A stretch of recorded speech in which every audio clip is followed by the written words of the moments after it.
Hello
पिताजी के नाम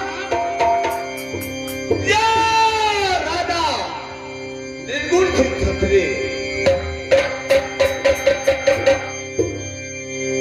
या मेरा ही नाम राजा कब निशान पड़ता है।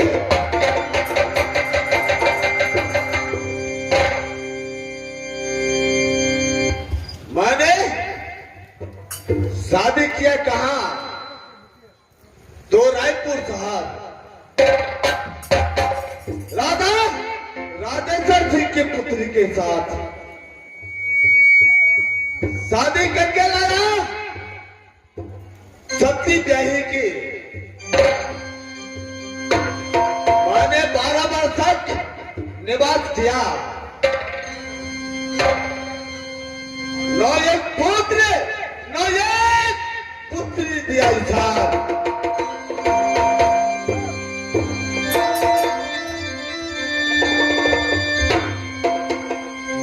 एक समय की बात है, मैंने सती ब्याही से छुट्टी लेकर गया जंगल शिकार खेलने के लिए।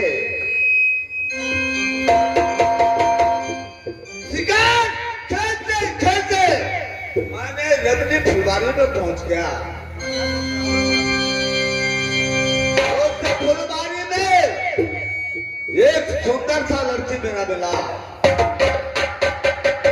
क्योंकि वो लड़की इंद्रासन की रहने वाली इनकी परी सती रंभावती।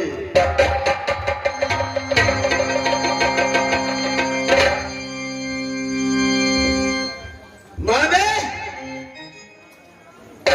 उसे साथ में बातें चीतें करते ही शादी कर लिया। शादी करके लाया कहा? तो अपने हिरनीदार जंगल। न जाने ये नागिनी दोनों सौतनी में घटट किया, उसे धोखा में सब कटा करके मेरी ब्याही का कलेजा निकल गया।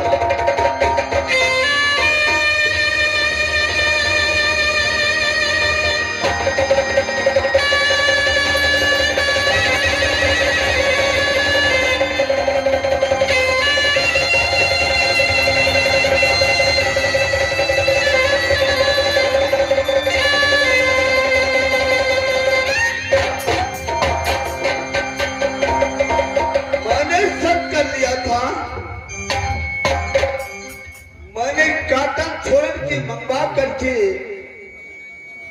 ब्याही सती की मरवा कर कोर कलेजा सत्यरंभा को हाजिर किया। जिस दिन से मेरी ब्याही इस दुनिया से गया है, उस दिन से मैंने ये निर्गुणपुर किला में सती रंभा को साथ में निवास करता हूं।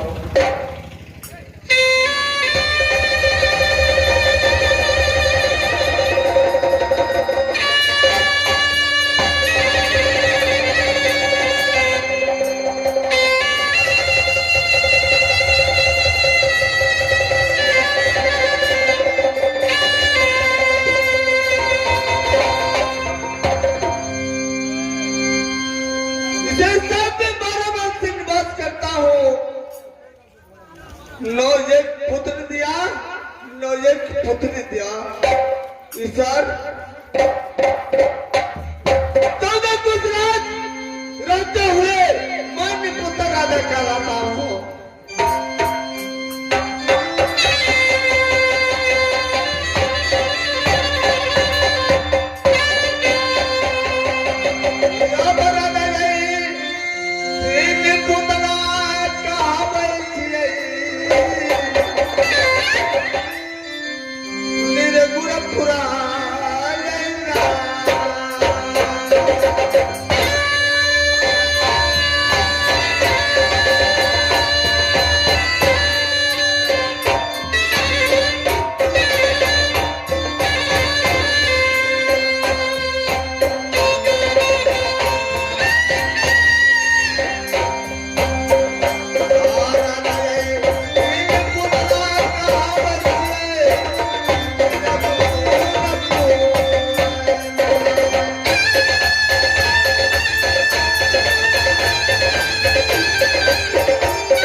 की गोद में न एक पुत्र न एक पुत्री दिया है सर।